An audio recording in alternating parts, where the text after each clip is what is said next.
শুভমান গিল কি দ্বিতীয় ওয়ানডে ম্যাচে খেলতে পারবে? গুরনুর ব্রারেরও হালকা সমস্যা হয়েছিল, তারও হ্যামস্ট্রিংয়ের কিছু সমস্যা হয়েছিল, সেও কি খেলতে পারবে দ্বিতীয় ওয়ানডে ম্যাচে ইংল্যান্ডের বিপক্ষে?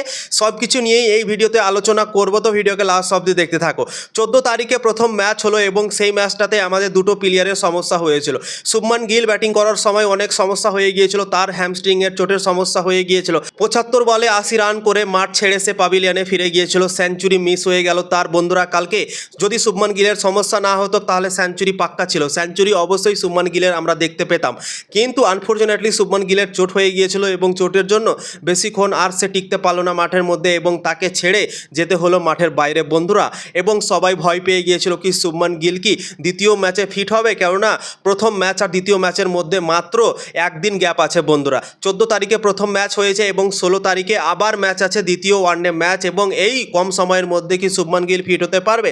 সবথেকে বড় প্রশ্ন কিন্তু জেগেছিল বন্ধুরা। তো ক্রিকেট ফ্যানদের জন্য অনেক বড় গুড নিউজ, শুভমান গিলের অত বড় সমস্যা হয়নি, হালকা দুলকা সমস্যা হয়েছিল, তার পায়ে খিচাও এসেছিল, তাই জন্যই সেই রকম সমস্যা হচ্ছিল ব্যাটিং করার সময়। বন্ধুরা, তো শুভমান গিল যখন ম্যাচ শেষ হয়ে গিয়েছিল, যখন ইন্টারভিউ করতে এসেছিল, তখনই তাকে জিজ্ঞাসা করা হয়েছিল কি তুমি কেমন আছো, ঠিক আছে? তখন সে উত্তর দিয়েছিল কি আমি ঠিক আছি, ভালো ফিল করছি, এভাবে কিন্তু বলে দিয়েছিল।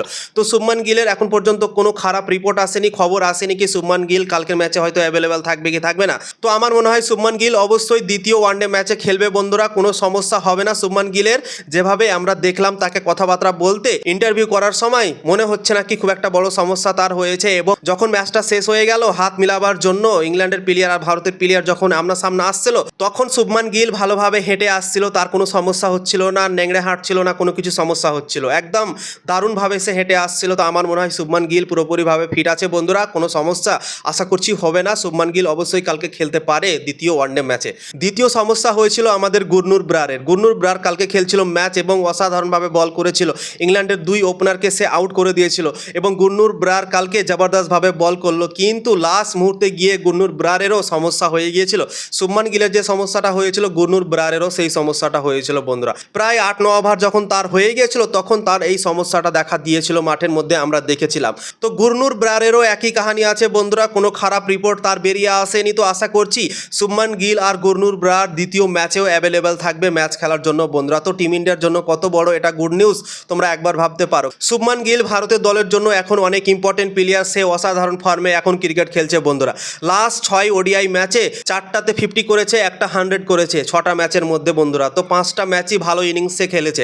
তো কত সুন্দর ফর্মে আছে তোমরা একবার ভাবতে পারো। এবং এরকম প্লেয়ারকে যদি টিম ইন্ডিয়া মিস করে তাহলে কিন্তু সমস্যায় পড়তে পারে। বন্ধুরা, তো আশা করছি টিম ইন্ডিয়া চাইবে নাকি শুভমান গিলের মতো প্লেয়ারকে যেন ছাড়াই টিম ইন্ডিয়া মাঠে নামবে। তো অবশ্যই আমার মনে হয় শুভমান গিল কালকে দ্বিতীয় ম্যাচে খেলতে নামবে। বন্ধুরা, তোমরা ভেবে নাও 90% ওপর চান্স আছে কি এই দুজন খেলবে।